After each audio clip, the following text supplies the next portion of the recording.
What's going on? Um, yeah, something I've been learning lately, man, about trying a little better to just be more healthy, like with my foods. Because when I was young, I didn't really have to be uh, like I didn't even have to pay attention. But that's why now, like I gotta have a sugar crash. You know what I'm saying? It's because I just had a poor diet, and I was too proud to admit that no, I really probably should eat better. Because it's like I didn't even know this at the time, like how straight up like temporary insanity is real. If you ever met someone who's frequently hangry, it's like, look, for some reason they get angry around food, or if they don't have any food, or and even about food, because they're hangry when they're talking about it, and it's just they're unaware of it themselves. But me myself, I know I have, it's called food aggression as well. And you can see in prison, in all the movies, that's the place where they try to fight you at, is in the cafeteria, or they start the shit in the cafeteria and they'll be like, I'll see you outside. You know what I'm saying? They'll be saying some shit like that as a bunch of them's walking away.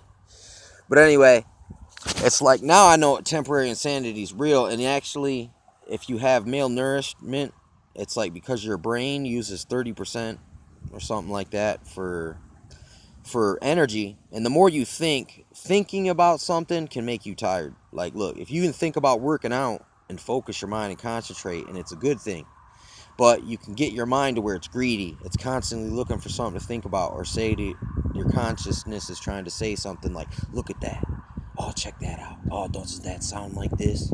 Like, in a way, I'm just saying this is the way your brain communicates with you, but it's not in words. But you could translate it into words almost for yourself. In a way, but by having by having good nutrition, it helps fuel that, and it's like the brain burns a lot of fat. You know what I'm saying? And protein itself, it is protein. They use deer brains to tan deer hide, okay, because it's just fat.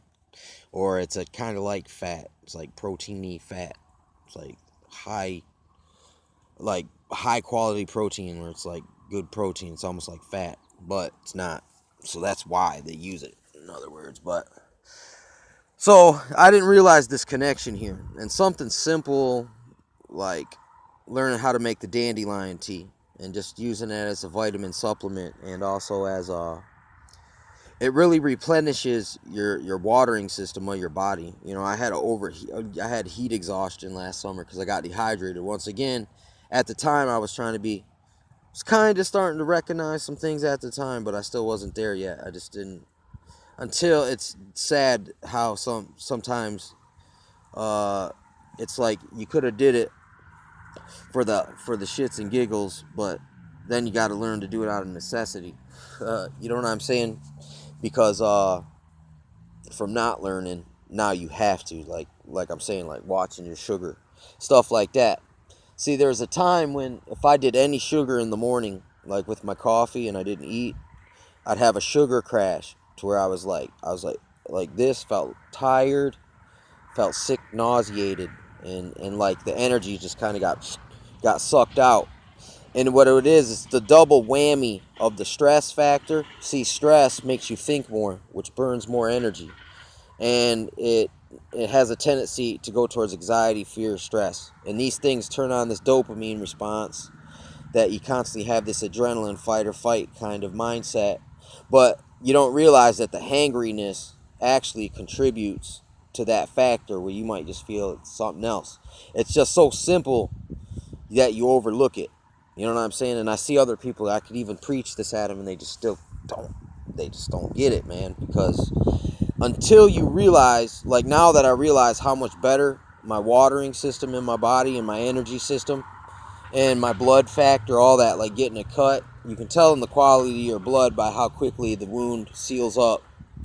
Like you can tell signs about your blood. Plus, with all this Flint water, like toxic metals and shit, it's good to learn about these plants, because they have detoxifying effects. And in a polluted world, uh, it's like if you went to the doctor, they could probably they're cutting you medicine from plants, derived from plants. They're just isolating one chemical component out of it, and getting it at a consistent level, but then they're charging you a lot of money for it. And a lot of times, no, it's like the Flint water chemicals. They're putting them in pills, and it's experimental therapy to kill bad cells by creating bad conditions, kill the bad cells first.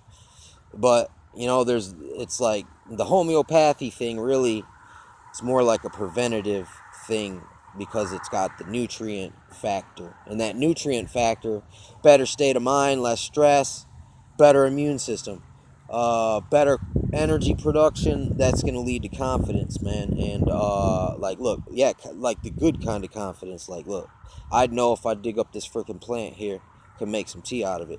You'd be pretty confident in that. And it's like, look, you ain't going to scare me about, oh, you'll die, you'll get bacteria or something. You know what I'm saying? It's like, you know, people can't. It's starting to see things different just from that little experience of making the dandelion tea and doing it consistently. It's like taking your medicine. It doesn't taste great. It doesn't taste like nothing much.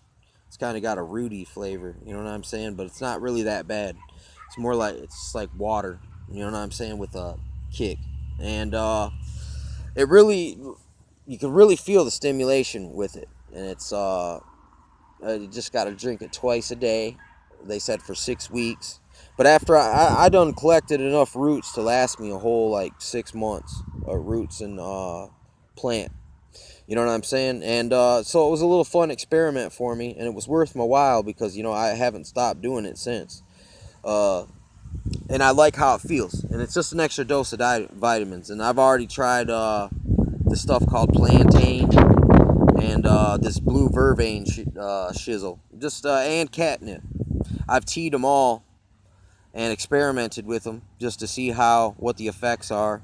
And it's like, you know, it's like practice what you preach. If I tell someone, go, just go dig that up and turn it into a tea and do it for this long, and it should jump, you know, it should jump up that area because each thing has it's like, listen, it increases bile production, okay? Another thing I've been doing lately is just, I first started with the raw egg with a little dash of oil, a little sprinkle of salt, and some hot sauce. And that's, if I ate one of those eggs before I drank the sugar in the coffee, I wouldn't get the crash. But I'd still, if I overdose with sugar, like today I hit a lot of sugar in a couple coffees and it didn't make me feel sick. It's because when you stimulate your metabolism, it's like you can mess around here and there, but if you keep, you know, if you eat sugar constantly all day every day, I'm gonna get sick again and get back to that sugar crashy feeling. But I'll just eat raw spinach, like chew it up and then just swallow it like a pill, like Popeye, and literally forcing myself to do that just a few times a day, just like taking the medicine. Okay, it just helps my metabolism stay running at a better, more balanced pace, because with the stimulation, it says it stimulates your enzymes, your bile production. So that's to do with digestion. So if you tune your metabolism by forcing yourself to eat more raw organics, you increase bile production, so you can actually process these things that, like, before when I lived in Tampa, I would jog, right? And I basically was just a meat carb eater, dude. And one day I went out and ate a salad bar, and when I went jogging, like hours later, dude, it was like there was a big ball knot in my stomach and stuff just moving around, and it just totally didn't sit right with me.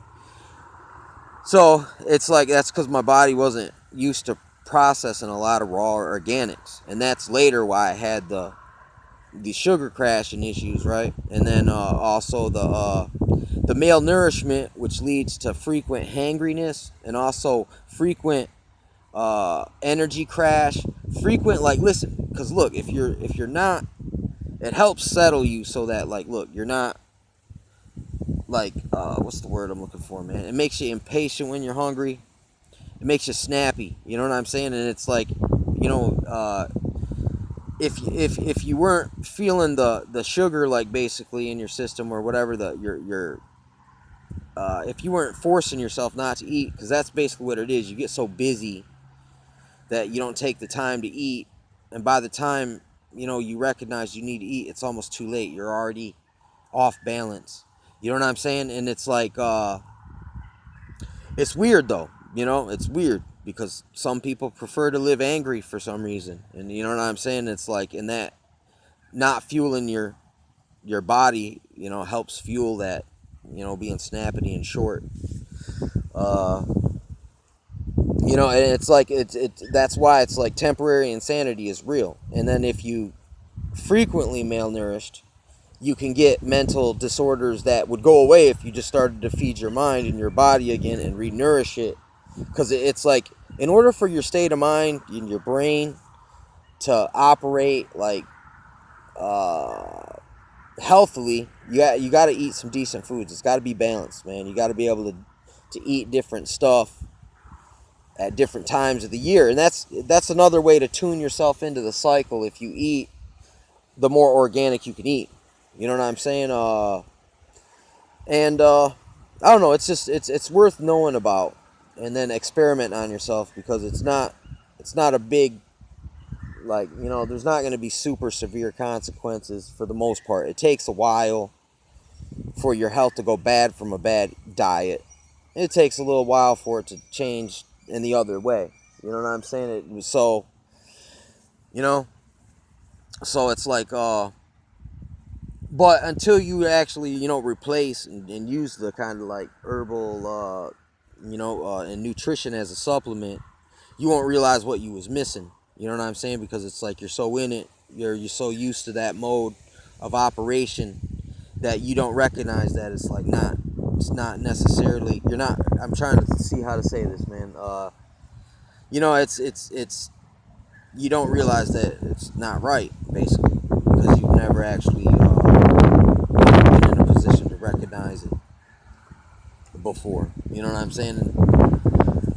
But it's obvious though, you know, because I had people, you know, with diabetes, people that have heart attacks in my life, you know, other people, you know, just all kinds of ailments, man. And it's like, a lot of times there's obvious causes for these things. They're really simple too. It's just it wasn't recognized for such a long time that you never knew that there was a problem there. Once again, kind of like, you know, just like adding, incorporating new techniques into old knowledge, integrating it, and then evolving it, or, you know, giving it further adaptation. You know, that's like better, because adaptation, people normally you don't adapt backwards in nature necessarily, man. They normally always adapt forward. Only in our culture, artificial culture, they they present and foster an environment that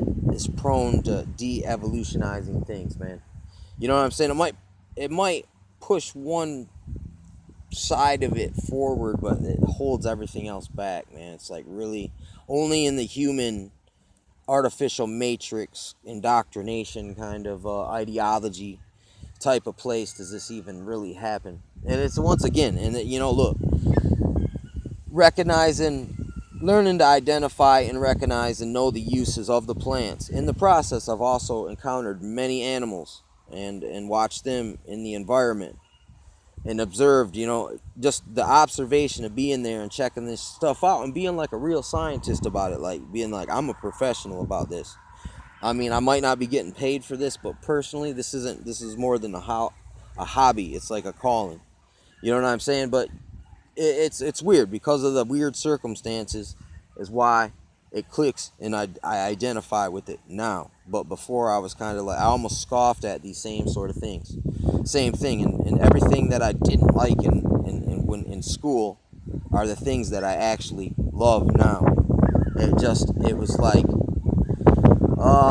you know, some prefer if the old wine, you know, like they say, for it is better. And it's kind of like that, you know, when this new thing comes out here, and it's like, man, I like the way I've been doing it, and it makes it tough for people to have an opportunity, you know, to see something from a new angle, a new perspective, and it'll enrich your whole perspective in the overall if you don't have cognitive dissonance and actually resist the good kind of change. You know, change kind of flows and adapts, and it's in cycles.